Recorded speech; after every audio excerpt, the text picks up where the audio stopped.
The numbers glowed accusingly on my dual monitors, burning my tired eyes in the dim light of my office. $300,000. I blinked, but the figure remained unchanged on my data visualization dashboard. $300,000 had vanished from the Foundation's accounts over the past year, and my advanced analytics software had just confirmed my worst suspicions. The digital trail led straight to my mother. I'm Evelyn, and I've built my career on being the methodical one, the analytical one, the one who follows data and logic, while my stepsister Mackenzie dazzled at galas and charity events. While she perfected her public speaking, I earned my MBA and mastered predictive analytics. I didn't mind the contrast. I loved working with data, finding patterns others missed. But tonight, those patterns had revealed something I wished I'd never seen. Still burning the midnight oil? Nathan's voice made me jump. He stood in my office doorway, his biodegradable coffee cup steaming in the LED light. It's almost midnight, Evelyn. Whatever algorithm you're running can wait until morning. I shook my head, my fingers trembling as I turned one of my monitors toward him. Look at this visualization. The Foundation's quarterly reports don't match the bank statements. Someone's been systematically siphoning money from the research grants. I built a machine learning model to detect financial anomalies, and my voice cracked. The signatures, the approval stamps, they all lead back to the Foundation's board treasurer. Your mother, Nathan finished, setting his coffee down and leaning closer to examine my analysis. The same mother who spent 20 years reminding me I wasn't as naturally gifted as Mackenzie, I said bitterly. The same woman who turned every one of my academic achievements into a conversation about my stepsister's latest modeling campaign or charity event. My phone buzzed with a notification. Speaking of the devil, a message from Mackenzie, Mom's going crazy planning next month's gala. Says you have to come this time, no excuses. Nathan squeezed my shoulder, his eyes still fixed on the data streams flowing across my screen. What are you going to do? I closed my analytics dashboard, my decision crystallizing like a perfectly structured database. I'm going to that gala, I said, but not for the reasons they think. I arrived at the Foundation's offices earlier than usual, my laptop bag heavy with the encrypted backup drives I'd prepared. Victoria's assistant, Hazel, was already at her desk organizing the day's schedule. Her dual monitors displayed a complex array of calendar appointments and email threads. Evelyn, what brings you to the administrative floor?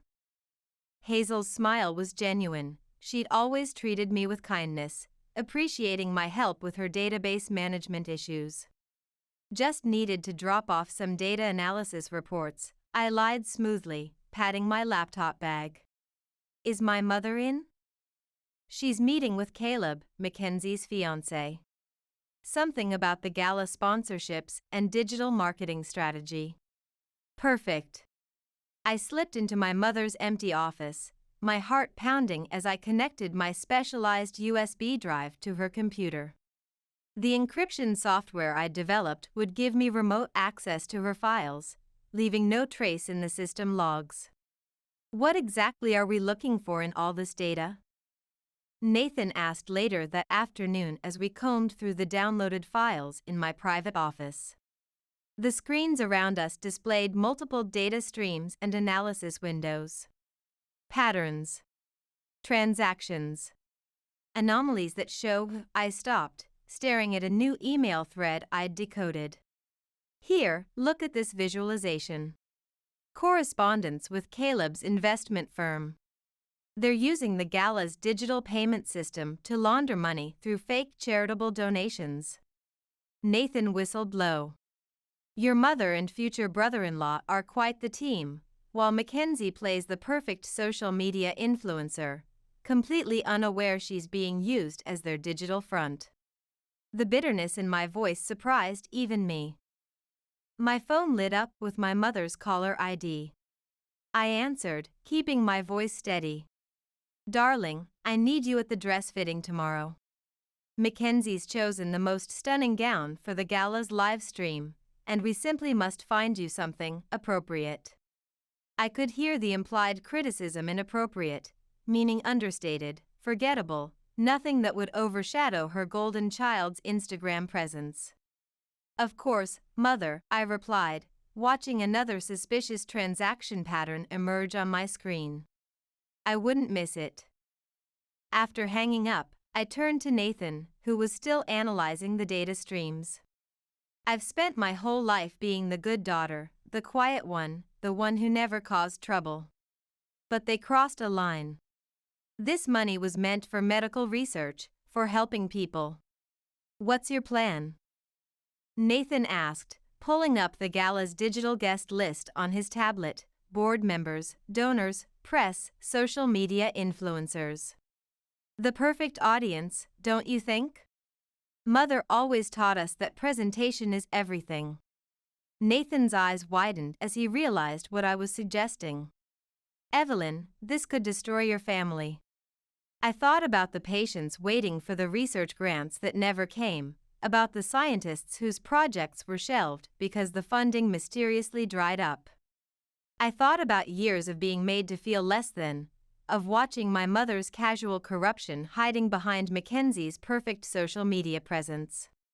No, I said, my voice stronger than I'd ever heard it, my fingers flying across the keyboard as I began compiling my evidence into an unassailable digital presentation.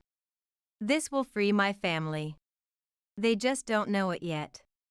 I started gathering the evidence into a digital dossier, my hand steady as I encrypted file after file. The gala was in 3 weeks, just enough time to ensure every data point was verified, every transaction traceable. Mother always said I had a talent for detailed analysis. Time to show her just how right she was. These donation records are full of inconsistencies, Nathan said, spreading multiple screens worth of data across my office monitors. Look at this pattern: $500,000 from a company that doesn't even exist in any public database. I leaned closer, scanning the algorithmic analysis. The past week had been a blur of late nights and coffee-fueled data mining sessions. Shell companies, I confirmed, running another pattern recognition scan. They're all shell companies, aren't they? Your mother's digital footprint is clever, I'll give her that. Nathan pulled up another spreadsheet. But she made one mistake. She got greedy with the metadata. A knock at my office door made us both jump. Mackenzie stood there, looking perfectly put together as always in her designer outfit, ready for her next Instagram story. Surprise! I brought lunch. I scrambled to minimize windows while Nathan casually switched my monitors to a default analytics dashboard. Mackenzie set down a paper bag from my favorite deli, her expression curious. Am I interrupting something? You two look like teenagers caught downloading movies illegally. Her laugh was light, but her eyes were sharp. Just boring data analysis stuff, I said quickly, trying to sound casual. What brings you here? Can't a sister bring lunch without an ulterior motive? She perched on the edge of my desk, her perfectly manicured fingers drumming against the glass surface. Although Victoria's driving me crazy with this gala planning. The social media campaign alone is exhausting. Nathan cleared his throat. I should get back to my department. After he left, Mackenzie's carefully maintained influencer smile faltered. Caleb's been acting weird lately, she confided, lowering her voice. Secretive, always on encrypted calls with Mother. My heart skipped a beat. Oh, I mean, I know they're working on gala stuff, but... She shrugged, trying to look nonchalant. Sometimes I feel like I'm just a prop in their perfect digital narrative. For the first time, I really looked at my stepsister. Behind the flawless makeup and practiced Instagram smile, I saw something familiar, the same trapped feeling I'd been fighting all these years. Mackenzie, I started, but my phone buzzed, a text from Hazel. Your mother's looking for the Foundation's digital audit logs. Says you have access. I should go. Mackenzie stood up, smoothing her dress. Photo shoot for the gala's social media campaign. Mother insists on capturing the perfect family moment. She rolled her eyes. After she left, I called Nathan. We need to move faster. Mother's looking for the audit logs. Already on it. Meet me at the coffee house in 20 minutes. I've found something in the blockchain transactions. The cafe was busy enough to mask our conversation, its ambient noise providing perfect cover. Nathan slid an encrypted USB drive across the table. I traced the shell companies through their digital footprint. They all lead back to Caleb's investment firm. But here's where it gets interesting. The money is being routed through a complex network of cryptocurrency transactions. Classic. I took a sip of my Americano, my mind already mapping the data flow. But why? Mother's salary is more than generous. That's not all. Nathan lowered his voice, pulling up a secure messaging thread on his tablet. I found encrypted communications between your mother and Caleb discussing something called Project Legacy. They're planning to announce it at the gala's live stream. My phone lit up with a message from Mother. Darling, don't forget dress fitting tomorrow, 10 a.m. And please do something with your hair this time. The photographers will be there. I ignored it. What's Project Legacy? From what I can piece together from the metadata, Nathan said, showing me his analysis, they're planning to restructure the foundation, move all research funding to approved projects only, meaning projects that funnel money back to them through their cryptocurrency network. The realization hit me like a corrupted database crashing. They're not just stealing from existing grants, they're setting up a permanent digital pipeline, using Mackenzie's social media influence as cover. The perfect charitable face for their blockchain scheme, Nathan added. I thought about Mackenzie's earlier words about feeling like a prop in their digital narrative. She has no idea, does she? Speaking of no idea, Nathan nodded toward the cafe entrance. Caleb had just walked in with my mother, both absorbed in their tablets. We ducked behind our laptops, but they were too engrossed in their screens to notice us. They sat at a table near enough that snippets of their discussion drifted over. The announcement will be perfect, my mother was saying, tapping her tablet emphatically. Mackenzie on stage, presenting our vision for the Foundation's digital future.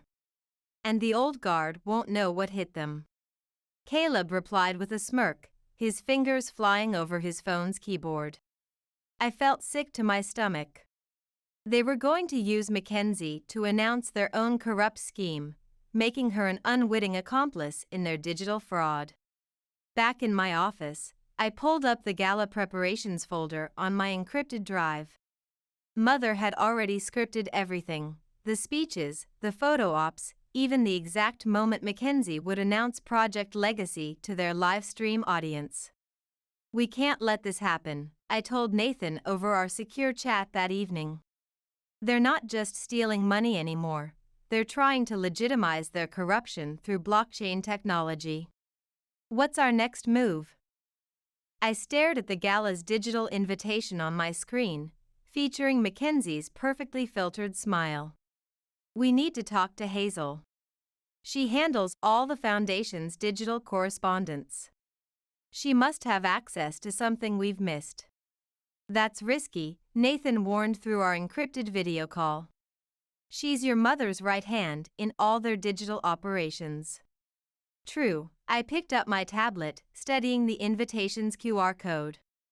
But Hazel's always had a soft spot for me, and more importantly, she believes in what the Foundation is supposed to stand for. Be careful, Evelyn. The closer we get to the gala, the more vulnerable our digital trail becomes. I thought about Mackenzie, about all the researchers counting on these grants, about years of watching my mother's casual corruption destroy everything she touched, all hidden behind a perfect digital facade. Some things are worth the risk. Hazel's hands shook as she transferred the files to my secure drive. I always knew something wasn't right with the network traffic, but this. She glanced nervously at my mother's empty office across the hall, its glass walls reflecting the blue light from our screens. If she traces this back to me. She won't, I assured her quickly, my software already encrypting and copying each document. The security logs won't show any trace. You're doing the right thing. The Foundation's board meeting minutes, Hazel whispered, bringing up more files. Victoria's been doctoring them for months. The real versions are very different from what she's been uploading to the cloud. A door slammed somewhere down the hall. Hazel jumped, quickly closing windows. Go now. I slipped out just as Caleb's voice echoed through the corridor. Victoria, we need to discuss the live stream announcement. I ducked into the stairwell, pressing myself against the wall as their voices drifted down. Everything's arranged, my mother said, her heels clicking on the marble floor. Once Project Legacy is announced, the board won't have a choice. The press will be there, the major donors, all our social media followers, and Mackenzie. She'll do exactly what she's told. She always does. Their footsteps faded toward the executive suite. I waited until the coast was clear, then rushed to Nathan's tech lab. You look like you've seen a ghost, he said, pulling me inside. Better. I connected my secure drive to his workstation. Hazel came through. Look at these meeting minutes. Mother's been systematically falsifying the board's digital records about where the money's going. Nathan scrolled through the files, his eyes widening. This is huge, Evelyn. With this evidence. The lab door burst open. Mackenzie stood there, mascara streaking her usually perfect face. I need to talk to you. Nathan and I exchanged panicked looks. How much had she discovered? Caleb's cheating on me, Mackenzie blurted out. Not what I was expecting. What? How do you know? I found messages on his cloud backup, she collapsed into a chair.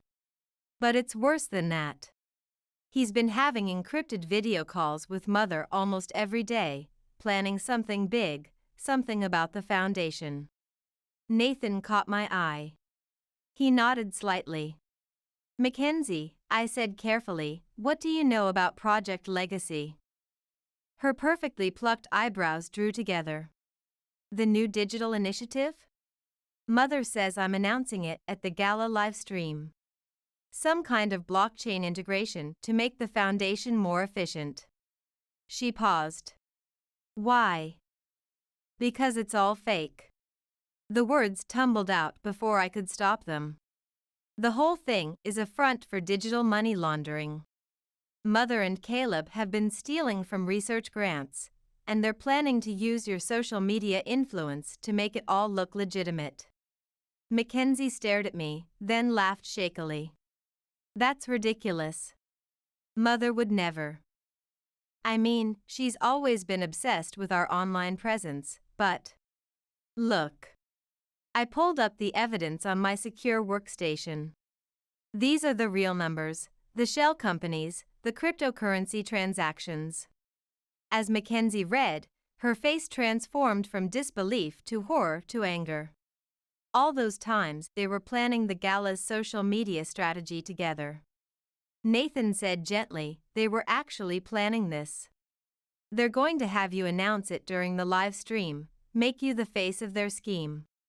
Mackenzie stood up abruptly, pacing the lab. I always knew Mother was controlling, but this, using my Instagram following to steal from sick people. She whirled to face me. Why didn't you tell me sooner? Would you have believed me? I asked quietly. Over Mother's perfectly crafted narrative? She stopped pacing. No. Probably not. A bitter laugh escaped her. God, I've been so stupid. The perfect daughter, doing exactly what she's told, posting exactly what she's told to post. My phone buzzed, a text from Hazel. Victoria's looking for the original digital records. She knows something's wrong. We need to move fast, I told them. Mother suspects someone's breached her security. What are you planning to do? Mackenzie asked. Expose everything at the gala's live stream. You'll destroy her online empire.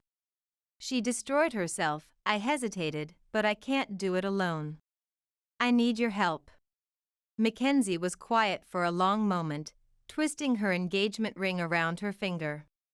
Finally, she pulled it off and set it on Nathan's desk with a decisive click. Count me in. Her voice was steel.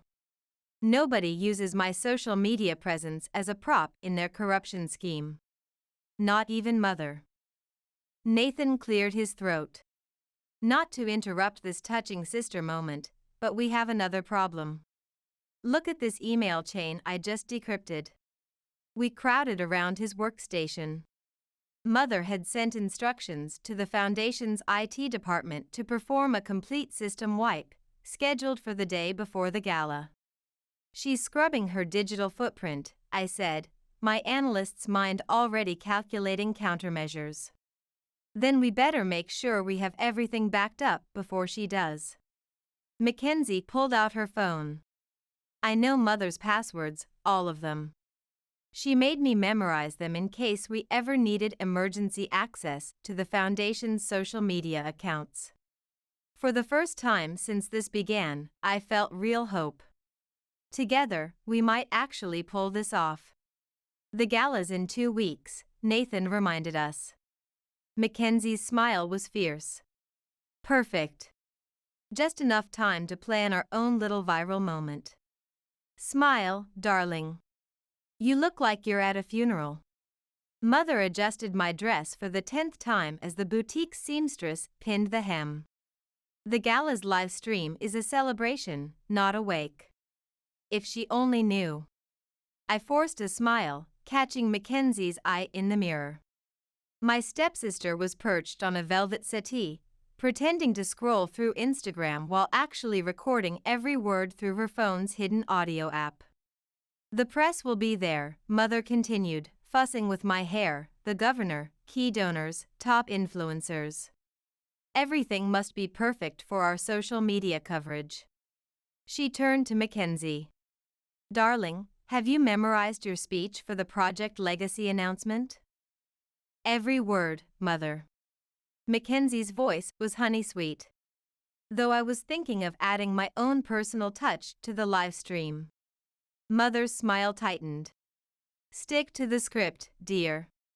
This isn't the time for improvisation. The seamstress finished her work, and Mother swept out to take a video call, leaving Mackenzie and me alone in the fitting room. Did you get that? I whispered. Mackenzie played back the recording. Mother's voice rang clear. The governor's office has already approved the digital restructuring. Once the announcement goes live, it's a done deal. Another piece of evidence, I stepped down from the platform, careful of the pins. How are things with Caleb? He's suspicious, keeps checking my phone when he thinks I'm not looking. She lowered her voice.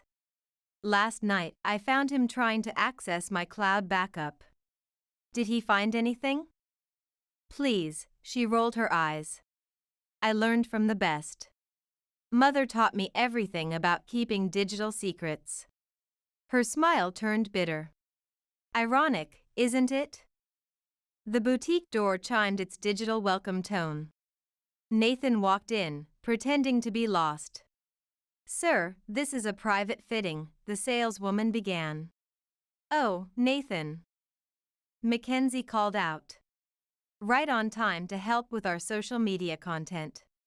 Mother returned just then, ending her video call, her face darkening at the sight of him. What is he doing here? I invited him, Mackenzie said smoothly. We need a tech-savvy eye for the livestream aesthetics, don't we? And since Caleb's so busy with foundation work. Mother's expression shifted from annoyance to satisfaction. Of course, dear. Though perhaps someone more qualified.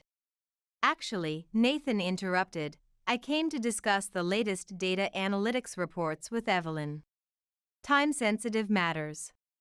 Work, Mother sighed, checking her smartphone. Evelyn, dear, you really must learn to separate your professional and personal life. The gala's digital launch is in 10 days. I know, Mother, I replied, my own phone silently backing up another set of incriminating files. Everything will be perfect. After Mother left to berate the saleswoman about lighting options, Nathan pulled out his tablet. Hazel sent another encrypted file. Look what she found in the Foundation's archived cloud storage. I looked at the screen, my breath catching. There it was, the original proposal for Project Legacy, dated 2 years ago. But instead of a charitable initiative, it outlined a complex scheme to redirect research funds through cryptocurrency transactions. Mother's been planning this digital heist for years, Mackenzie whispered, reading over my shoulder. There's more, Nathan said. Caleb's firm isn't just managing the money.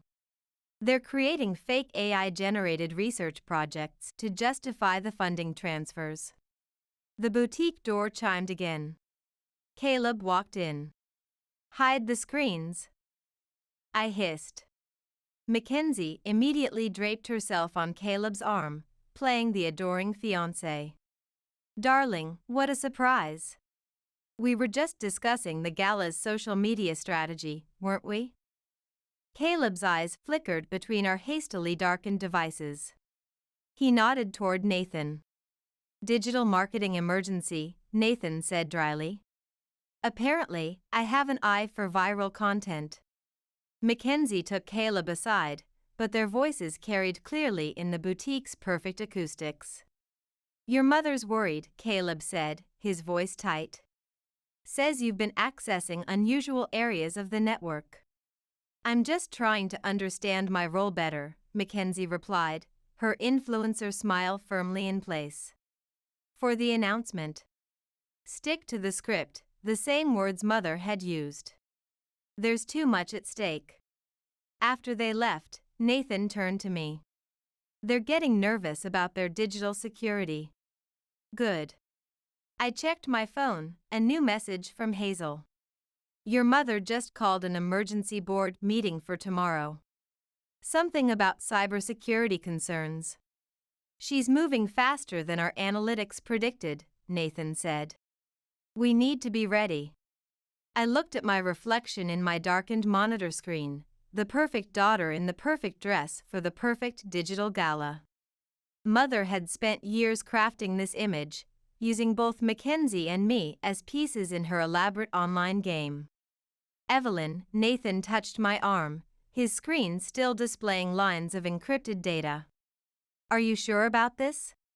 Once we release this information into the digital sphere, there's no going back. I'm sure, I said, closing the final encryption protocol. Mother always taught us that online presentation is everything. Time to show her just how well we'd learned that lesson. The board meeting tomorrow, he said, running a final security check.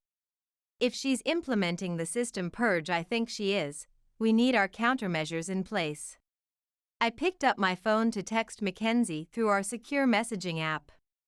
Tell Caleb you're spending the night reviewing your social media strategy. Meet us at my place at 8.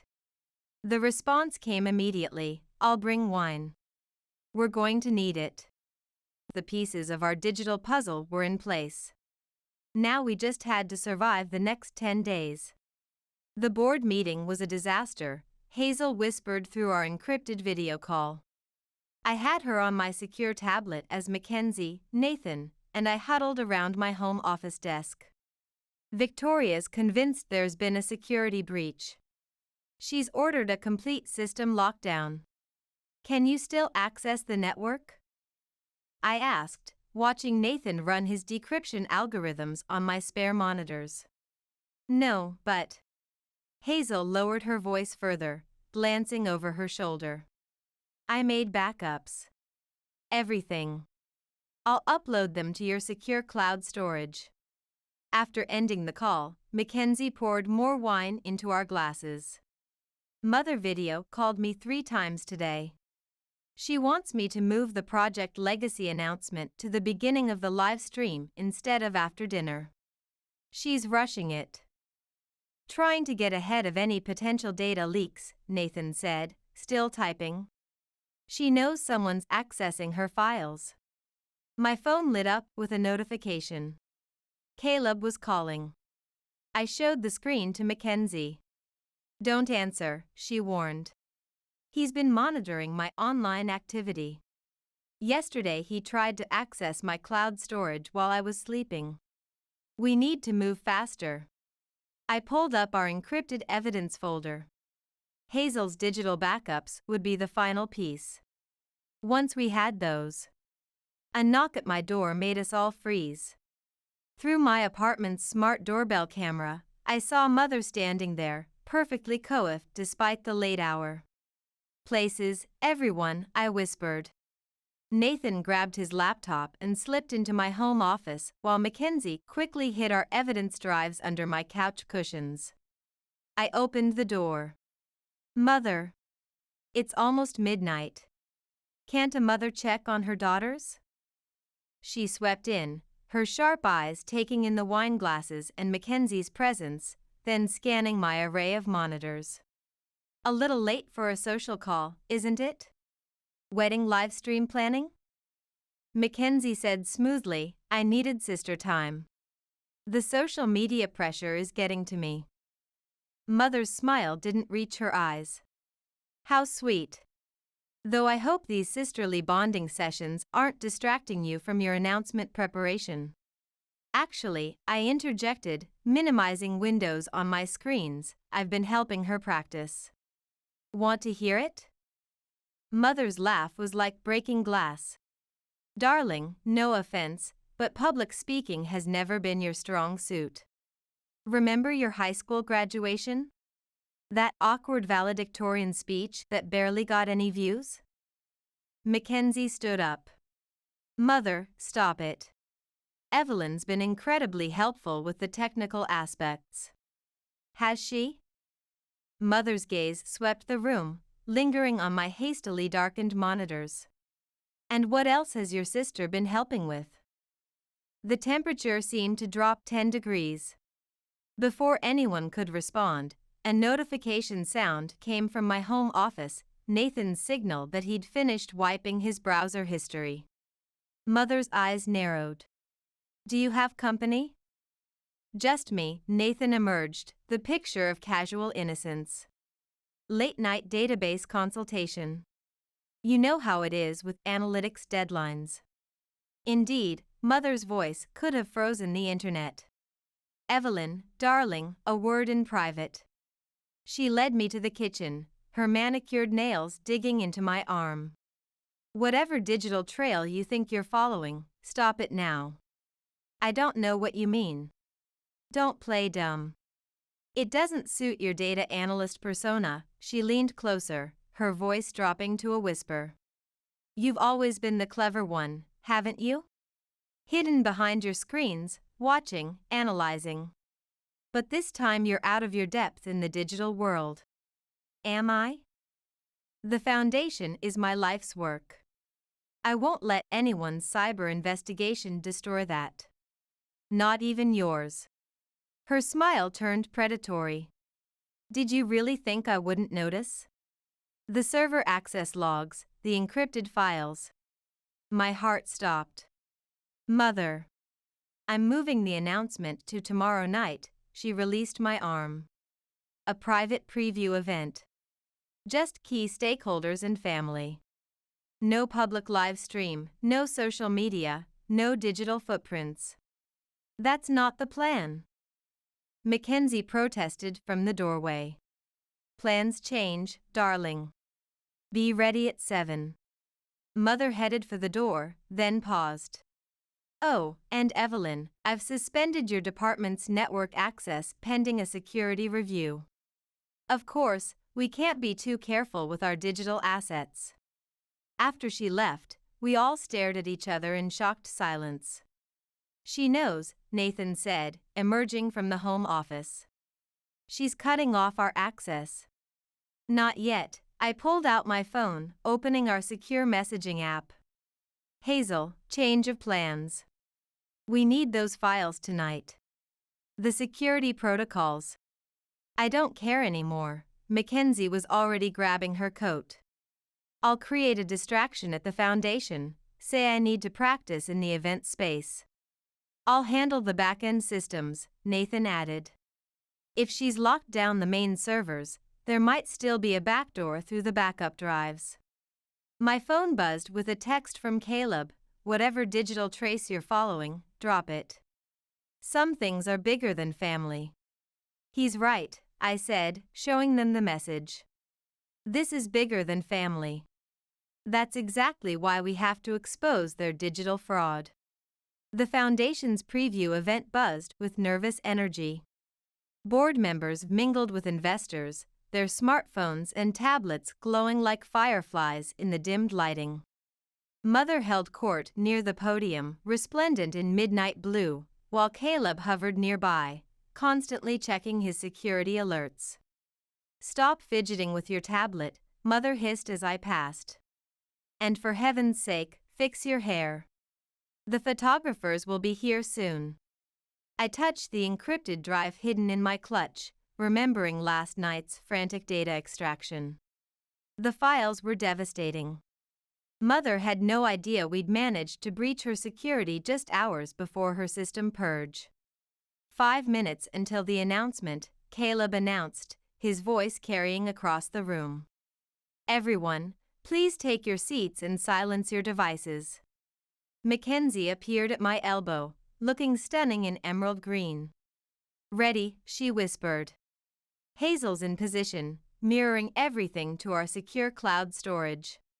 She squeezed my hand. Once this live stream starts, there's no stopping it. Ladies and gentlemen, Mother took the stage, practically glowing under the professional lighting. Thank you all for joining us on such short notice.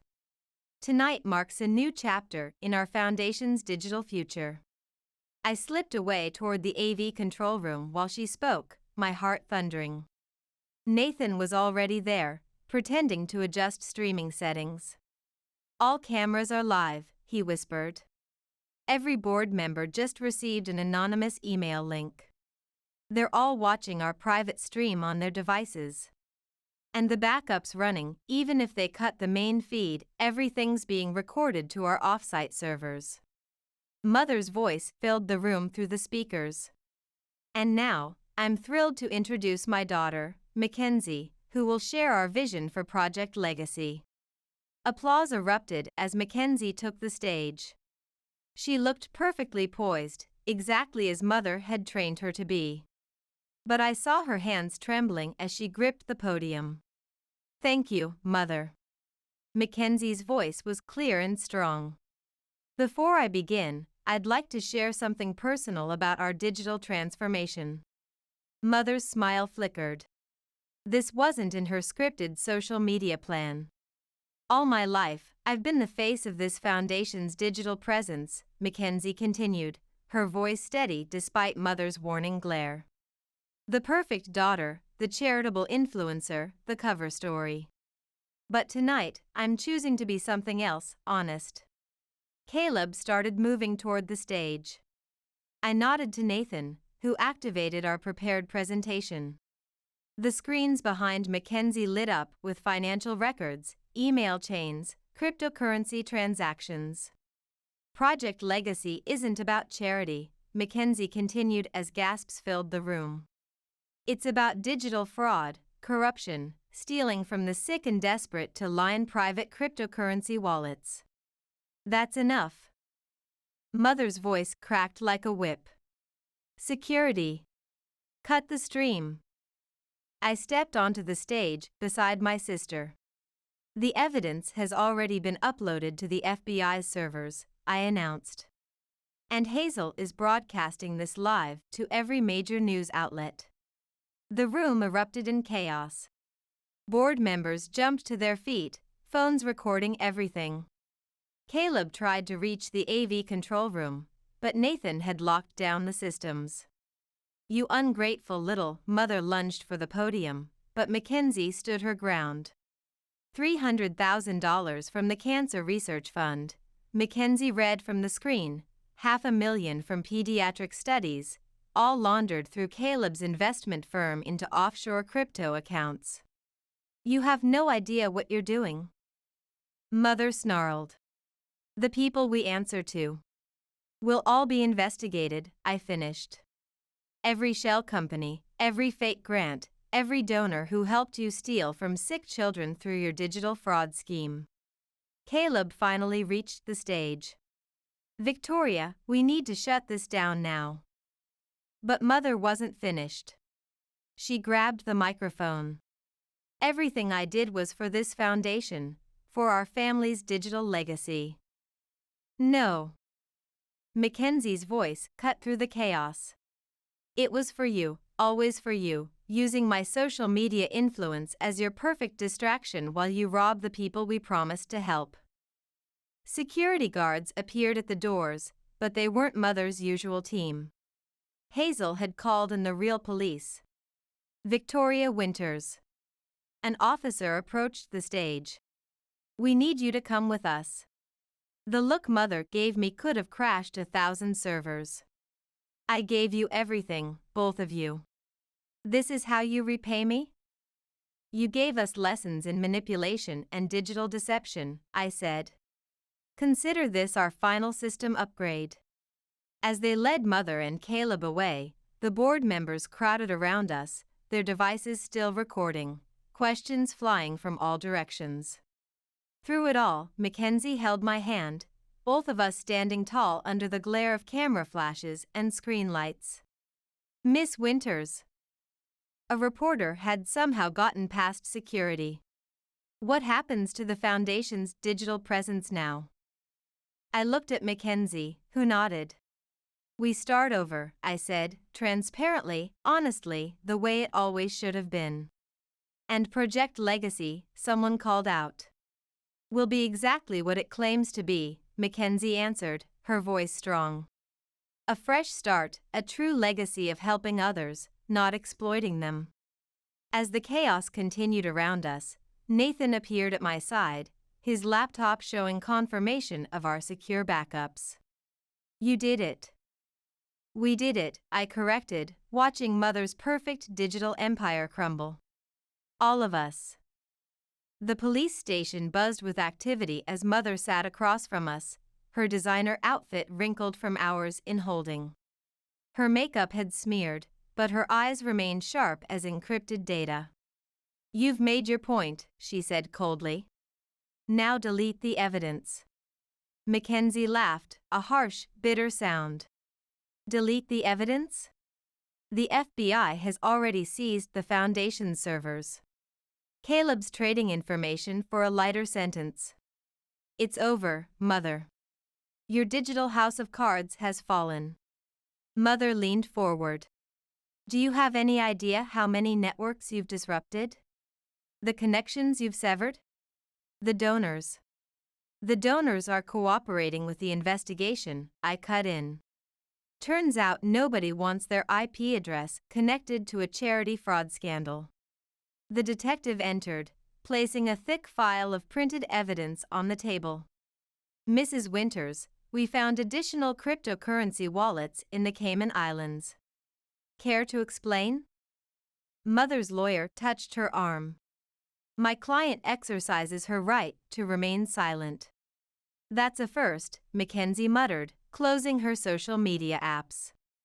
Through the glass windows, I could see reporters camped outside the building, their cameras and phones ready to capture any new developments in the scandal that had rocked the city's philanthropic tech community. "Miss Winters," the detective addressed me, "we'll need your complete digital forensics report about when you first discovered the discrepancies." For the next 2 hours, I walked them through everything, the missing research funds, the shell companies, the cryptocurrency transactions.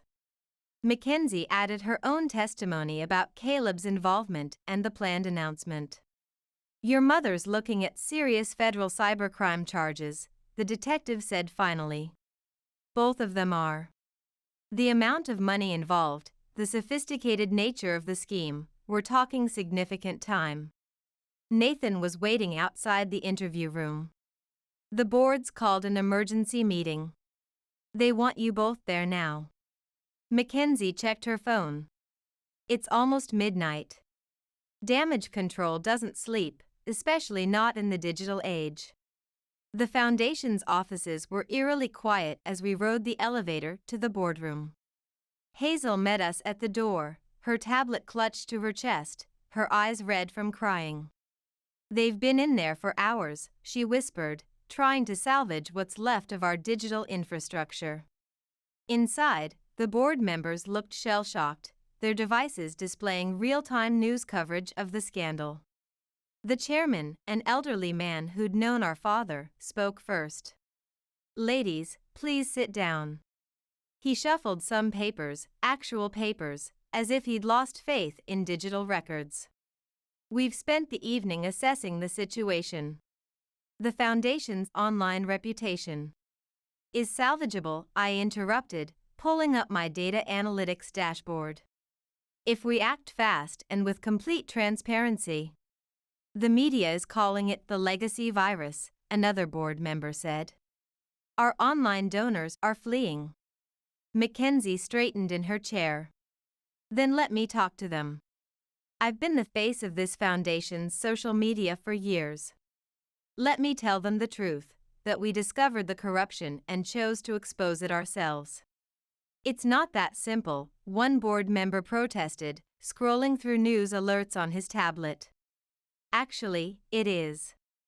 I connected my laptop to the room's display. "I've drafted a complete digital transformation plan, new blockchain-based oversight measures, transparent accounting, direct tracking between donors and the research they fund. Everything visible, everything traceable." The board members exchanged looks across their glowing screens. "We need new leadership," the chairman said slowly, "someone who understands both the technical and public aspects of our mission." I felt Mackenzie squeeze my hand under the table. "We'd like to offer you both positions," he continued. "Evelyn, as Executive Director of Technology and Compliance.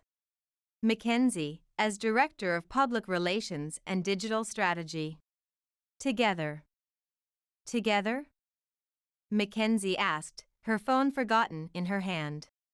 "Your actions, while shocking, showed integrity. Something this foundation desperately needs to rebuild in the digital age." As we left the building hours later, the sky was starting to lighten. Reporters immediately swarmed us, cameras and microphones thrust forward. "Miss Winters, how does it feel to expose your own mother's digital fraud? What's next for the Foundation's online presence?" Mackenzie stepped forward, every inch the polished spokesperson, but this time with genuine authority in her voice. "The Foundation is entering a new era of transparency and authentic charitable work. My sister and I look forward to leading that change." "Miss Winters." More voices called from the media crowd as we saw Caleb being led out of the federal building, his designer suit wrinkled, his smartphone confiscated. "Will there be more arrests?" I stepped up beside Mackenzie. "The Foundation's future isn't about the past," I said firmly. "It's about the researchers working to save lives, the patients waiting for breakthroughs, and the donors who genuinely want to help. That's the only story that matters now." Nathan appeared with his car, offering escape from the media frenzy. As we drove away, Mackenzie finally broke down. "I loved him," she whispered, deleting Caleb's contact from her phone. "Or thought I did. How did we not see through their digital facade?" "We saw what they wanted us to see," I replied, watching the city wake up through the car window. "Just like everyone else online." The board meeting tomorrow, I started. Today, Nathan corrected, glancing at the dawn breaking over the city's skyline. Today, Mackenzie agreed. We start rebuilding everything they corrupted. I thought about Mother sitting in her cell, probably already planning her next digital scheme, about all the years she'd spent teaching us to maintain perfect online appearances while hiding ugly truths. We're not rebuilding their foundation, I said, pulling up our new security protocols on my tablet. We're building our own. The right way, this time. Guilty on all counts, the judge's voice echoed through the courtroom. Mother stood perfectly straight, her designer suit a stark contrast to the handcuffs at her wrists. She didn't look at us as they led her away. Caleb had already taken his plea deal, trading information for a lighter sentence, but Mother had insisted on fighting, convinced until the end that she could manipulate her way out of anything. Outside the courthouse, reporters swarmed us again. This time, we were ready. The verdict sends a clear message, I said into the forest of microphones and cameras. No one is above accountability. Not even family. Miss Winters, the Foundation's new digital research initiative has already raised millions. Was this your response to your mother's crimes? Mackenzie stepped forward, her social media influence now used for genuine good. Every dollar stolen from sick children will be repaid threefold. That's our promise. Back at the Foundation, Hazel had arranged a staff meeting. The boardroom was packed, researchers, developers, grant coordinators, all waiting to hear what came next. Their tablets and laptops glowed with anticipation. The trial's over, I announced. Now we focus on what matters, the work. Dr. Reynolds' cancer study needs additional server capacity, someone called out. Approved, Mackenzie said, checking her tablet. Along with the stem cell research team and the rare disease initiative. All funding streams are now publicly traceable. But the infrastructure budget is solid, I assured them. Every donation is now tracked in real time on our public blockchain. Donors can see exactly where their money goes, down to the last cent. After the meeting, Nathan found me in my office. You haven't opened it yet. He nodded at the encrypted email on my screen. Mother's last attempt to communicate before sentencing. Nothing she says can change anything. Maybe not, but you might need to read it anyway. I opened the email. Mother's words were as precise as her code. Evelyn, you think you've won? Perhaps you have. But everything I did was to secure our position, our influence. You'll understand someday when the weight of digital legacy bears down on you. Power requires sacrifice. Remember that. Mother Mackenzie appeared in my doorway as I deleted the email. Still trying to justify herself? Still trying to teach her lessons about power and control, I said, pulling up our latest transparency report. Speaking of which, the university called. They want us to give a guest lecture on ethical leadership in the digital age. Us? Mackenzie laughed. I'm not exactly professor material. No, you're better. You're living proof that people can choose integrity over influence. The intercom buzzed. Hazel's voice carried through. The governor's here for the system audit. We walked together through the Foundation's halls, now bright with literal and digital transparency. Glass walls had replaced solid ones, and interactive displays showed real-time grant activities and research progress. The governor waited in the lobby, surrounded by aides. Impressive changes, he said, gesturing at the screens. Very modern. Would you like to meet some of our researchers? I offered. Dr. Reynolds is about to test a promising new treatment protocol. Actually, he cleared his throat. I was hoping to discuss the Foundation's political connections. Your mother had certain arrangements. Those arrangements died with the old system, Mackenzie cut in smoothly. But we'd love to show you how your state's medical research grants are advancing critical studies. Mother had taught us well about handling powerful people, just not the way she'd intended. Our new legacy would be built on something stronger than deception, truth, transparency, and the courage to maintain both in the digital age. So, Nathan called from behind us, checking his security alerts about that system audit. I exchanged looks with Mackenzie. We both smiled. Another challenge, another day. But this time we were fighting for something real, and that made all the difference. The message from my father glowed on my phone screen with its usual commanding tone. Family meeting at the manor, 7 p.m. Non-negotiable. I stood before the imposing oak doors of my family's historic mansion, my hand hovering over the antique brass knocker. The carefully preserved Victorian architecture and my father's prized collection of vintage cars in the circular driveway represented everything the Reed family stood for: tradition, wealth, and the preservation of the past. Everything I'd apparently failed to honor. I am Autumn, the black sheep of the Reed family. While my siblings collected prestigious degrees and accolades like vintage wines, I chose a different path, one that involved breathing new life into forgotten treasures with my own hands, building something uniquely mine. My father's antique empire dealt in perfection. I saw beauty in the broken. The door swung open before I could knock. "You're late," my mother said, her pearls gleaming in the evening light, lips pressed into a disapproving line. "Everyone's waiting." I glanced at my watch, 6:58 p.m. In the Reed family, anything less than 15 minutes early was considered an insult. The study fell silent as I entered. Victoria sat primly on the edge of a Louis XIV chair, her M&A lawyer's briefcase by her feet. Penelope, fresh from her private clinic, wore her designer surgical scrubs like armor. Blake, my younger brother, didn't even look up from his tablet, probably checking his tech company's latest stock prices.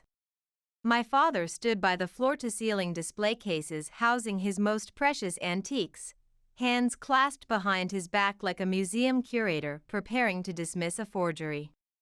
"Sit down, Autumn," he commanded, gesturing to the lone Victorian chair facing everyone else.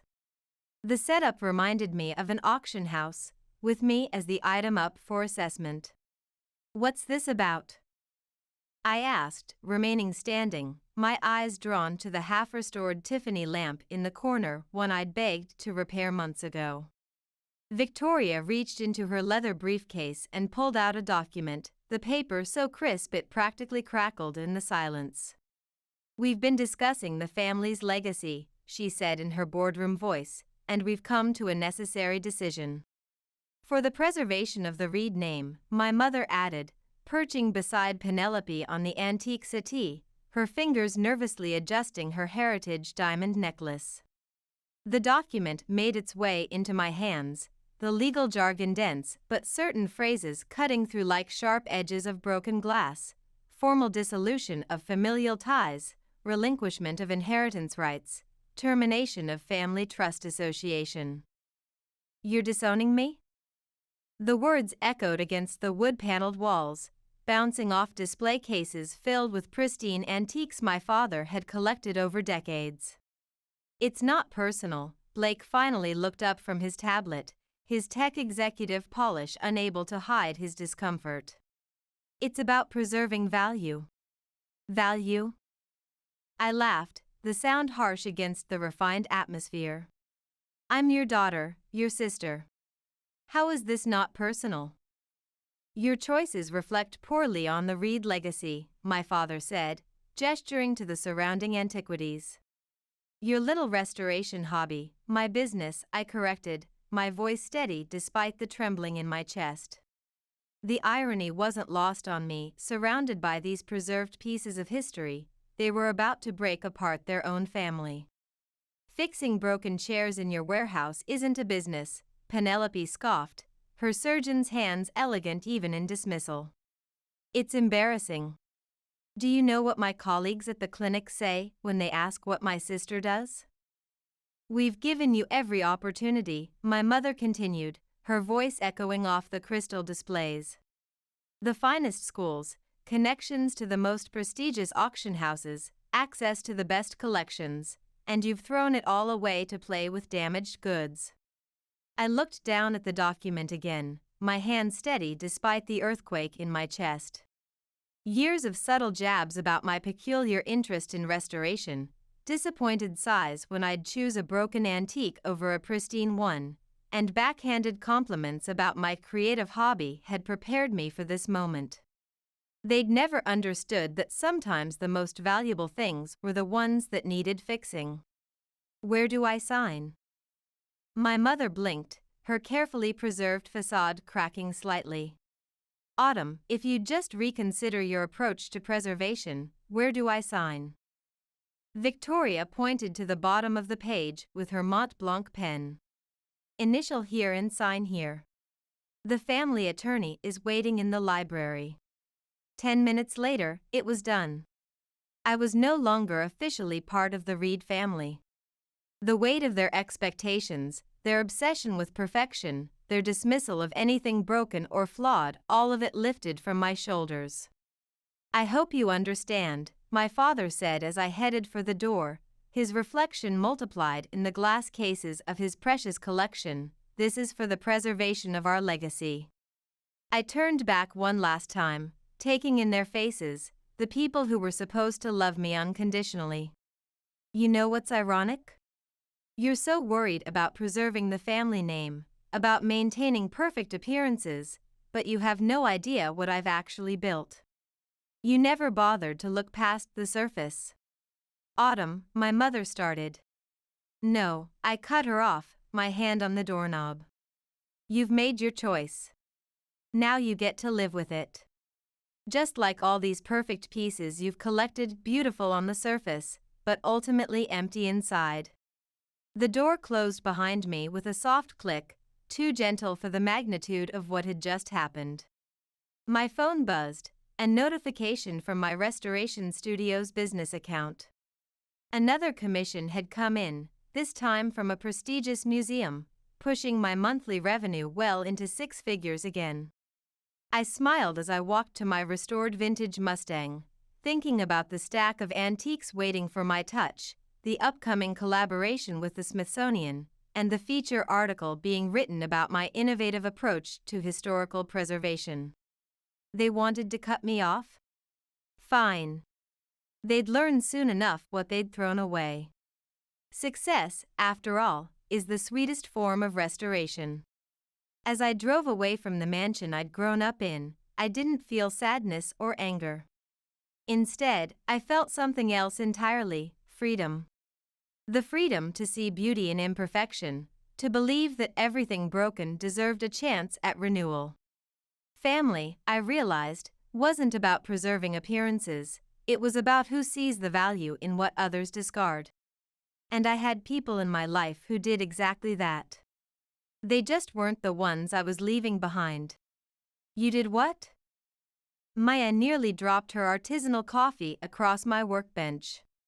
3 days had passed since the disownment, and I'd finally gathered the courage to tell my best friend. Signed the papers without arguing, I said, carefully applying gold leaf to a crack in a Victorian music box, following the Japanese kintsugi principle of highlighting repairs rather than hiding them. You should have seen their faces. They expected tears, begging, maybe a dramatic breakdown worthy of their family theatrics. But your inheritance, Autumn. The Reed family collection, the connections to every major auction house in the country, all of it just gone? I set down my restoration tools and looked at her directly. What inheritance? A share in a business that only values perfection? The privilege of being told my restoration work ruins antiques at every family dinner? Marcus burst through the door of my workshop, his laptop clutched to his chest like a priceless artifact. My marketing director and business partner always had perfect timing. Autumn, you need to see this. He spun his laptop around. Heritage and Restoration Monthly just featured us. They're calling you the revolutionary restorer, bringing new life to America's forgotten treasures. Maya leaned in to scan the screen. Holy Autumn, these commission rates, is that really how much museums are paying you?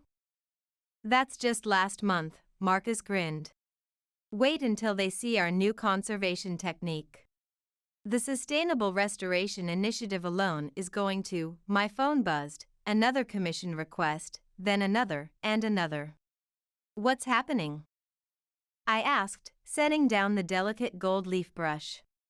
Marcus refreshed his browser. The article just went live. We're trending in the art world. The historical preservation community is going crazy over your innovative restoration methods. I walked to the wall of display cases showing my latest restorations. Antique furniture brought back to life, vintage timepieces ticking once again, damaged art pieces transformed into stunning examples of preservation meets innovation. Each piece told a story of resurrection, of beauty found in brokenness. We need to scale up, Marcus said, already typing furiously. I'm getting inquiries from 3 major museums. They want exclusive restoration contracts. Maya squeezed my shoulder.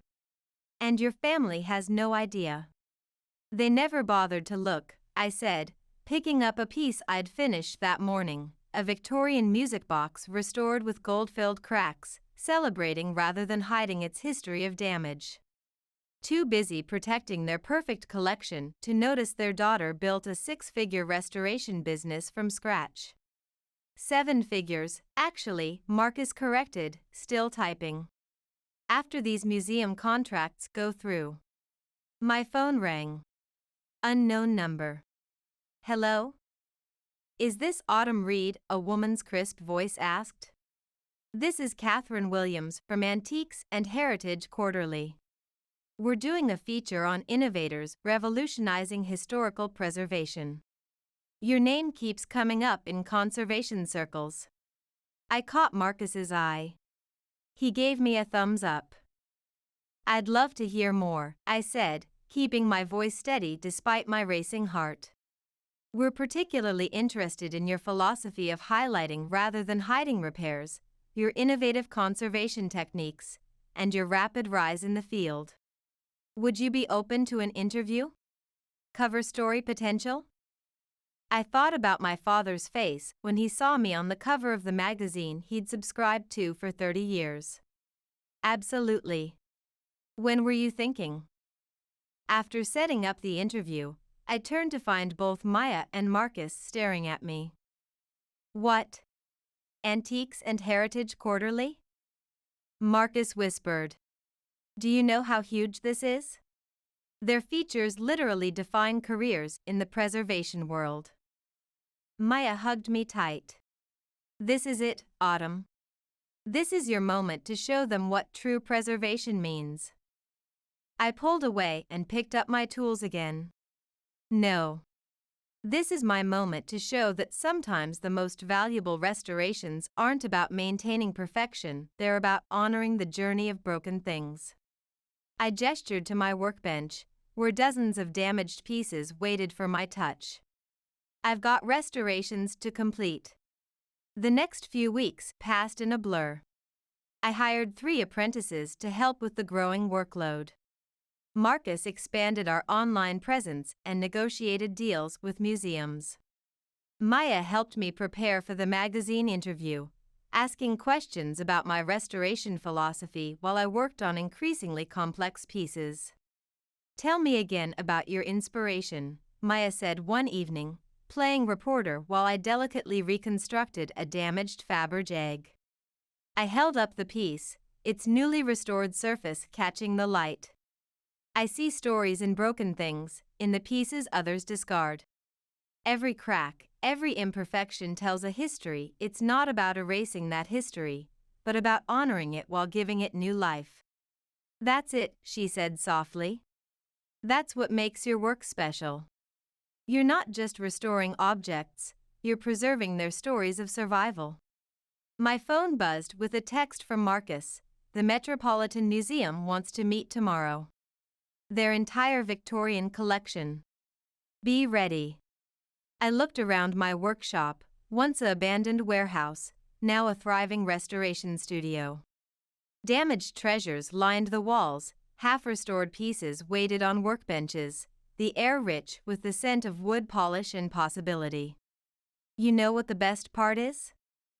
I said to Maya, who was admiring the Fabergé's restored surface. I'm doing exactly what I've always wanted to do. What they called a hobby is now revolutionizing how we think about preservation. Speaking of them, Maya hesitated. Have you heard anything? Not a word. I picked up my tools again. But they will soon enough. Everyone will. The restored Fabergé caught the setting sun, its repaired cracks now filled with gold, creating an entirely new pattern of beauty. Like my life, I thought, what was broken becoming something unexpectedly magnificent. Time to get back to work, I said, reaching for another piece waiting to be restored. These treasures won't resurrect themselves. There she is.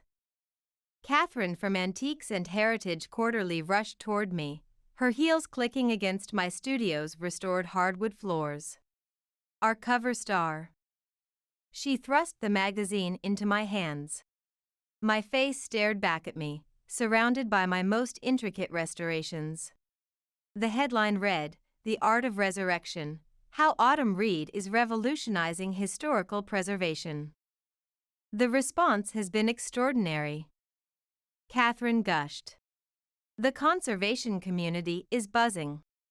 3 major networks want features on your restoration techniques. Marcus burst in, waving his tablet. Autumn, the website crashed from traffic. We've got waitlists forming for every restoration service. And that Metropolitan Museum contract, they doubled their initial offer. I traced my finger over the magazine cover, still struggling to believe it was real. The article detailed everything: my restoration philosophy, conservation techniques, revenue growth, everything except my family's rejection of my work. The Today Show called, Catherine continued. They want to feature your restoration of the Vanderbilt clock. Prime morning slot. My phone lit up with a text from Victoria, my first contact with family in 2 months. Family business requires urgent discussion. Critical matters pending. I showed the message to Maya, who'd been quietly cataloging restoration requests. Funny how you're suddenly family again when they need something, she muttered. Another text arrived, this time from Penelope, saw the magazine. Your restoration work, why didn't you tell us? Call me ASAP. Ignore them, Marcus said, glancing at my phone. We've got bigger things to focus on. The British Museum wants to commission 3 full collection restorations, 6 figures each. Catherine cleared her throat. Speaking of figures, Forbes is interested in featuring you in their 30 under 30 list for innovation in arts and culture. The notifications kept coming. Blake, Mom's upset about the press coverage. You should call. Then my father, we need to discuss your recent publicity and its impact on the family business. Your restoration philosophy is inspiring people, Catherine said, oblivious to my family drama. Young conservator refuses traditional methods, proves everyone wrong through innovation. It's resonating, especially your approach to highlighting rather than hiding imperfections. Marcus added, the video of you restoring that damaged Chippendale chair went viral. People love seeing the transformation process, how you honor the piece's history while giving it new life. My phone buzzed again, my mother this time, family dinner Sunday, 7 p.m. Your father's study. We have much to discuss about the future of Reed Antiques. Maya read the message over my shoulder. You're not going, right? I picked up a piece of fractured Victorian porcelain, turning it over in my hands. Remember what you said about my work, Maya? About preserving stories of survival? Autumn, no. They don't deserve, I'm going. I cut her off, but not for the reasons they think. The rest of the week was a whirlwind. The Today Show interview went viral. Restoration commissions flooded in faster than we could handle them. I hired 5 more apprentices and leased additional studio space. Look at these numbers, Marcus said during our Friday meeting. We've exceeded our annual projection in just 2 months. The museum conservation community can't get enough of your work. The waiting list for private collection restorations is 6 months long. Even with our premium restoration rates, one of my apprentices added. I nodded, only half listening. Sunday's dinner loomed in my mind.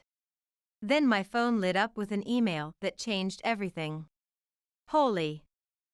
I whispered. Marcus looked up. What? The Louvre, they want me to lead the restoration of their 18th century furniture collection. The studio erupted in cheers. Maya hugged me tight. See? This is what happens when you believe in the beauty of imperfection. When do they want to meet? Marcus asked, already pulling up his calendar. Next week. In Paris. I laughed. They're sending their private jet. Sunday arrived too quickly. As I pulled up to the family mansion, I noticed all their cars were there: Victoria's sleek Mercedes, Penelope's BMW, Blake's Tesla. The whole Reed family, punctual as ever. My phone buzzed one last time, a message from Catherine. Breaking news, your Antiques and Heritage feature just won Historical Preservation Story of the Year. Congratulations. I smiled, tucking the phone away. Perfect timing. The door opened before I could knock. My mother stood there, looking exactly as she had the night they disowned me, except now her eyes held something new: desperation. Autumn, darling. She stepped forward for a hug, her vintage Cartier bracelet catching the evening light. I didn't return it. We've missed you. Behind her, I could see the rest of the family in my father's study: Victoria with her briefcase again, Penelope pretending to examine a display case, Blake actually looking at me this time, my father still by his beloved antique collection, but his stance less commanding than before. Have you? I asked, stepping past her into the study, my boots clicking against the hardwood floors my father had imported from a French chateau, or did you miss what I represent now? The room fell silent. On the mahogany desk, I spotted copies of Antiques and Heritage Quarterly. My face stared up at all of us, surrounded by pieces I'd brought back from the brink of destruction, a testament to everything they'd dismissed. We should talk, my father said, his voice lacking its usual authoritative tone. About the future, about the Reed legacy. I sat in the same queen and chair they'd put me in months ago when they decided I wasn't good enough to be part of their perfectly preserved world. Yes, I agreed, smoothing my vintage Chanel dress, a damaged piece I'd restored myself. Let's talk about legacies. The silence in the study was thick enough to cut. My mother busied herself adjusting priceless figurines nobody asked her to touch, while my father kept glancing at his wall of certificates from prestigious auction houses. Your restoration work is remarkable, Victoria finally said, tapping the magazine cover. The profit margins mentioned in the article are quite impressive. Remarkable? I raised an eyebrow. I thought it was just a hobby, playing with broken things. Wasn't that what you called it? Penelope shifted uncomfortably in her seat, her fingers tracing the edge of a nearby display case. We may have been hasty in our assessment of your methods. Hasty? I took in the room, my eyes lingering on each perfectly preserved piece. You disowned me, had it notarized, because I dared to see beauty in imperfection. About that, my father stepped forward, his reflection multiplied in the glass cases surrounding us. We've been discussing, as a family, and we believe it's time to rectify that unfortunate situation. Unfortunate situation? I repeated, my eyes drawn to a flawless Empire period clock that had never missed a second. Is that what we're calling it now? Victoria reached for her briefcase, ever the lawyer. I've drawn up papers to nullify the previous agreement. We can have it done today. The timing seems convenient, I said, watching their faces, right after the magazine cover, the TV appearances, the Louvre announcement. The Louvre? Blake perked up, his tech executive polish cracking. They're working with you? They're flying me to Paris next week, I said casually, enjoying their shocked expressions. Private jet. Something about revolutionizing their restoration department. My mother dropped a priceless porcelain figurine. It shattered on the hardwood floor, but nobody moved to clean it up. The sound of breaking porcelain hung in the air like an accusation.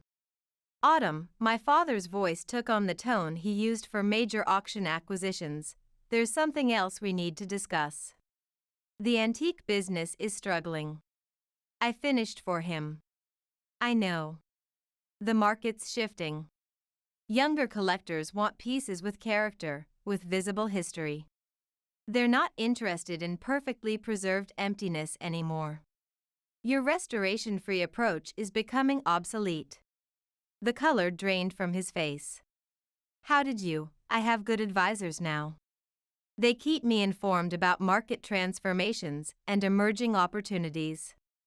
Then you understand, Victoria jumped in, her legal training showing.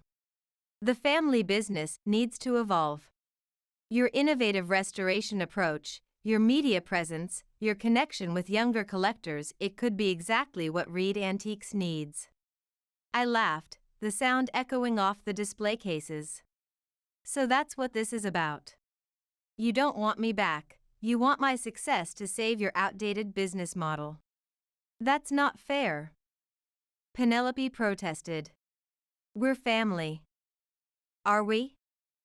I stood up, walking to the wall where family portraits hung chronologically, none of them including me, because 3 months ago, in this very room, you made it very clear that I wasn't preserved enough to be a Reed. People make mistakes, my mother said softly, still staring at the broken figurine at her feet. We're trying to make it right. No, I turned to face them. You're trying to save yourselves. The business is facing bankruptcy, isn't it, Dad? And Victoria, that partnership at the auction house? It fell through when collectors started demanding restoration services. Penelope's private practice is struggling, and Blake's tech investments tanked. They stared at me, shocked at how much I knew. Like I said, good advisors. We could help each other, my father insisted. Pool our resources. The Reed name still means something in this industry. My name means something, I corrected him. My work means something. And I did that without your perfectionist legacy. Actually, I did it by embracing everything you taught me to reject. My phone buzzed, a text from Marcus. Louvre doubled their offer. Says your restoration philosophy is exactly what they need. I have a meeting, I said, gathering my things, with people who saw value in my work before the magazine covers and TV spots. Autumn, please. My mother grabbed my arm, her vintage tennis bracelet catching the light. We're sorry. We were wrong. What more can we say? I gently removed her hand. You know what's fascinating about my work? I take pieces that people have given up on, things considered beyond repair, and I show the world their inherent value. But some things, I glanced around at the perfectly preserved room, once broken, need to stay broken. Some relationships, once shattered, are more honest in their broken state. You're really going to hold on to this? Blake asked, after we've apologized. Apologized? I walked to the door, passing the broken figurine, a perfect metaphor for our family. All I've heard are business propositions and convenient excuses. Not one of you has actually said you're proud of what I've built or admitted you were wrong about my vision. You just want what I have now. That's not true. Victoria started. Save it, I cut her off. Keep your legal papers and your business proposals. I'm doing fine honoring imperfection on my own. At the door, I turned back one last time. You know what the worst part is? If you'd supported me from the beginning, I would have helped you without hesitation. Family meant everything to me. But you taught me something valuable when you disowned me. Sometimes the family you choose is better than the family you're born into. And mine understands that perfection isn't the same as value. I walked out, leaving them with their broken figurine and shattered pride. My phone buzzed again. Maya this time. How'd it go? Exactly as expected, I texted back. They want what I have, not who I am. Their loss, she replied. Studios packed with new arrivals from that estate sale. Want to come help? Pizza's on me. I smiled, starting my car. Family dinners are overrated anyway. Especially when they're served with a side of hypocrisy. The sun was setting as I drove away, casting long shadows behind me. Like the pieces I worked with, I'd been discarded but found my own way to shine. Some might call it poetic justice, I called it restoration of the self. The text came 3 days later, dinner tonight, please. Dad. I showed it to Marcus during our morning restoration assessment. Think he'll actually understand the value of imperfection in person? Don't go, he said, not looking up from his laptop. We've got the Louvre meeting tomorrow, and the British Museum contracts need reviewing. I'm going. I picked up a damaged Art Nouveau vase, considering its potential. But this time, I choose the place. I texted back, Lantiquaire, 8 p.m. I'll make reservations. The response was immediate, that's rather expensive. I'm buying, I replied. Bring Mom. Let me show you what actual value looks like. Lantiquaire was the kind of restaurant my parents used to boast about frequenting before their business started struggling. Each table was decorated with authentically restored antique centerpieces, most of them my work. I arrived early, wearing a vintage Dior dress I'd restored from near destruction to museum quality. They walked in right on time, looking uncomfortable among the beautifully imperfect surroundings. The maitre d' recognized me immediately. Miss Reed, your usual table is ready. Chef Michel sends his regards and asks if you'd like the special tasting menu he's prepared in honor of your Louvre commission. My parents' eyes widened. I smiled. That would be lovely, Thomas. Thank you. Once seated, my father cleared his throat. Your usual table? I invest in businesses that understand true value, I said, sipping my water. This place included. Chef Michel does amazing things with traditional recipes that others would discard as outdated. My mother fidgeted with her napkin. Autumn, about Sunday, let's order first. I cut her off as the sommelier approached. The 82 Bordeaux, please. The whole bottle. My father's face paled. I knew he recognized the four-figure wine when he used to collect before his business started failing. Now, I said, after our glasses were filled, what's so urgent? They exchanged glances before my father spoke. The bank called in our loans. All of them. We have 30 days to either modernize the business or sell Reed Antiques entirely.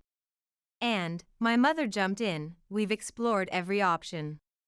Nobody's lending in this market, not to traditional antique dealers, especially not to those without restoration services.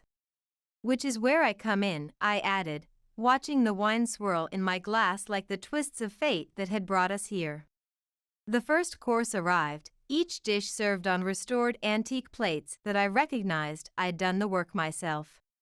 My parents barely touched their food, the irony of eating from restored pieces seemingly lost on them. "We need help," my father said finally, the words seeming to physically pain him. "Your help." "Financial help," I clarified, "not family reconciliation." "Both," my mother insisted, her hand trembling as she reached for her wine glass. "We were wrong, Autumn, so wrong. Seeing what you've built, your vision for preservation, my vision?" I set down my fork. "I'm exactly who I was 3 months ago. The only difference is now I have validation and influence in the very industry you claimed I was destroying." The second course arrived on a spectacular restored Art Nouveau platter.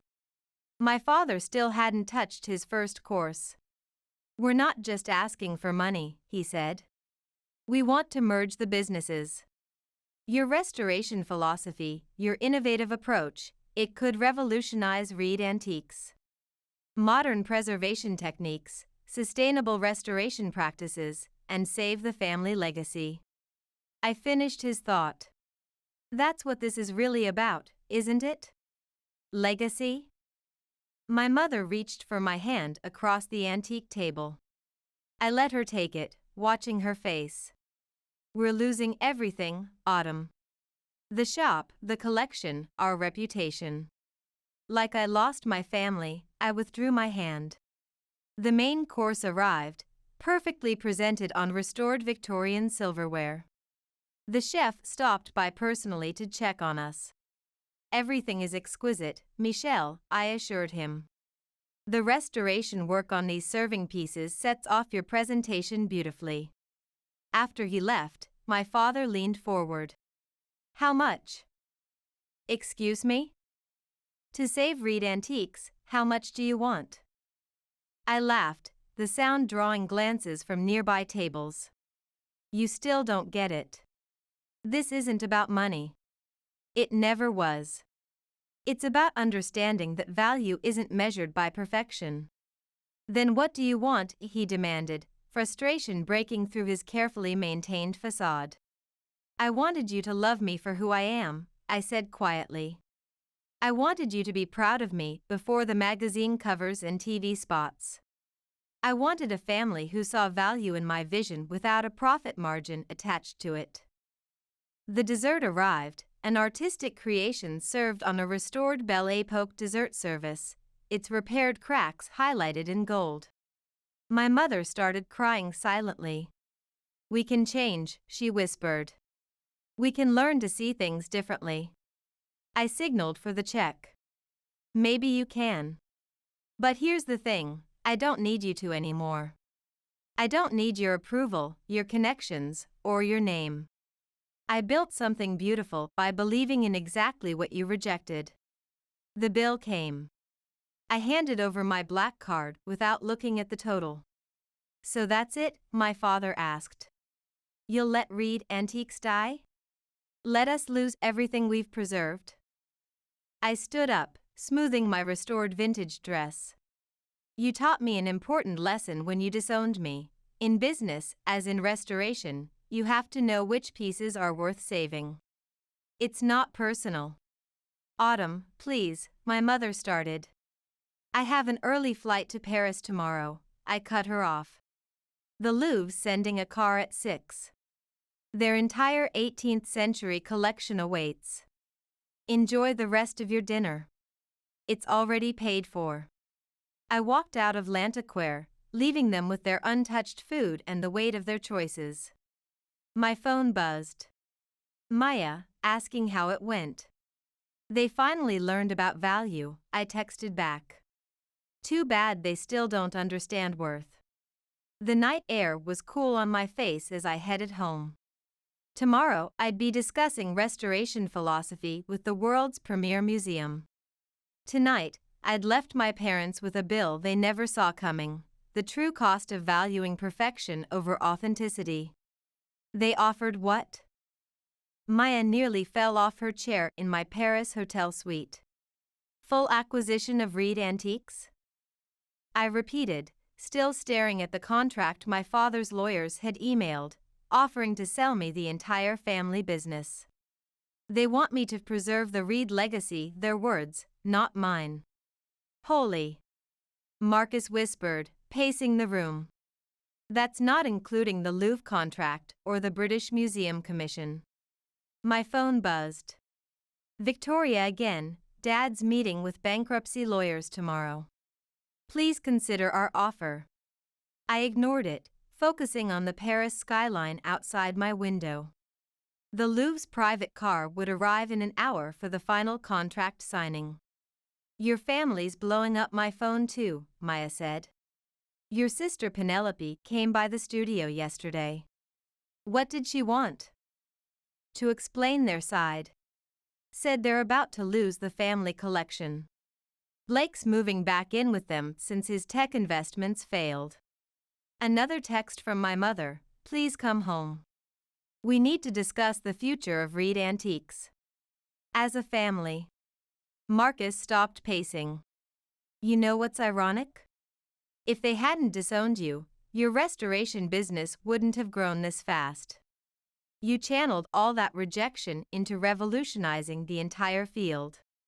Speaking of work, Maya picked up a piece from my latest collection, a phoenix rising from shattered crystal and broken porcelain. This is different. More personal. It's for the Louvre installation, I said. I'm calling it Family Legacy. My phone rang. Dad. I let it go to voicemail. You could save them, Marcus said quietly. Acquiring Reed Antiques would give you everything they never wanted you to have. I could, I agreed, but should I? Maya stood up, walking to the phoenix sculpture. Remember what you told me when you started this?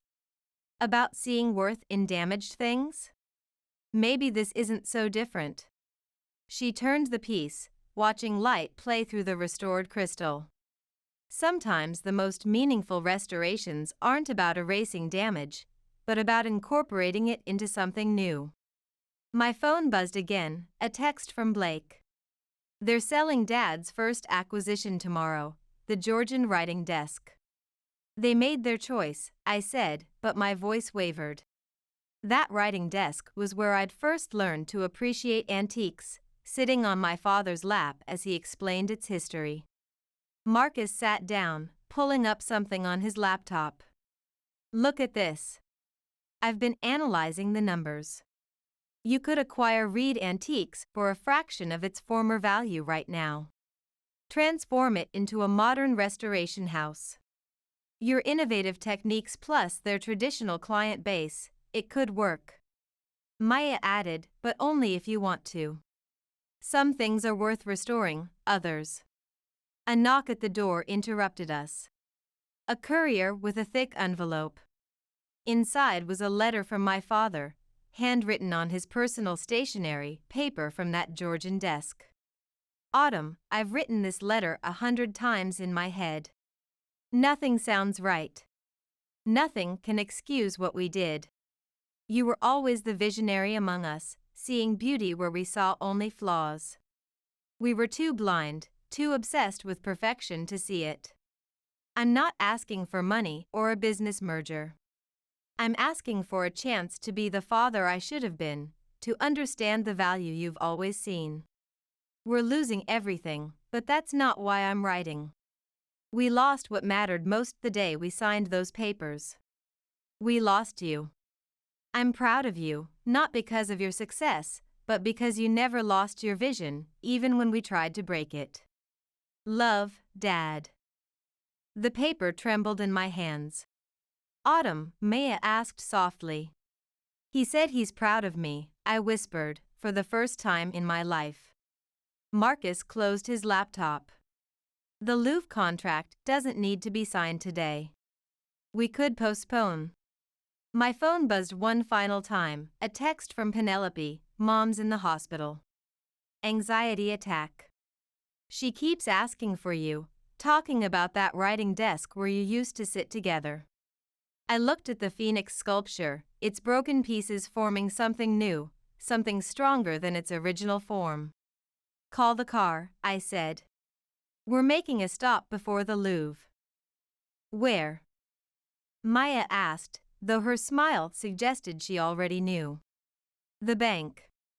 I need to make some arrangements. And then? Marcus was already dialing. I picked up the Phoenix, carefully wrapping it. Then we're going to restore a family. But on my terms. What are you thinking? Maya asked. A new vision for Reed Antiques. Modern restoration techniques, apprenticeship programs, a complete reinvention of how we value historical pieces. We'll teach people that every crack tells a story worth preserving. With you in charge? Marcus added. With me as creative director, I agreed. Dad can stay on as chairman emeritus, he knows the history, I know the future. They want to be family again? Fine. But we do it my way. No more hiding imperfections, no more shame about different approaches. No more perfect facades hiding empty histories. The prodigal daughter returns, Maya smiled, but this time, she's rewriting the rules of preservation. I looked at my father's letter again. Sometimes the pieces we break can be restored into something stronger. But first, everyone has to acknowledge the value of the breaks. The car arrived as I finished packing the Phoenix. It seemed fitting that this piece about transformation would now witness one. Ready? Maya asked. I nodded, tucking the letter into my vintage clutch. Time to show them what true restoration means and what it costs. We headed down to the waiting car, the Phoenix carefully cradled in my arms. Its restored crystal caught the morning light, sending fragments of color dancing across the hotel walls, broken pieces coming together to create something unexpected, something even more valuable than the original, just as it should be. The newly renovated Reed and Daughter Restoration House gleamed under the autumn sunlight. My latest installation, a massive chandelier made from restored period pieces, dominated the entrance. Each piece told its own story of damage and renewal, highlighted rather than hidden. I watched from my office, formerly my father's study, as he guided a young collector through our newest exhibition, The Beauty of Imperfection. His voice carried the same passion it always had, but now he spoke of history preserved through restoration, not despite it. Maya appeared at my door. The Smithsonian curator is here for the demonstration. Tell them I'll be right there, I smiled, watching my mother arrange a display of recently restored pieces, each imperfection now a badge of honor rather than a mark of shame.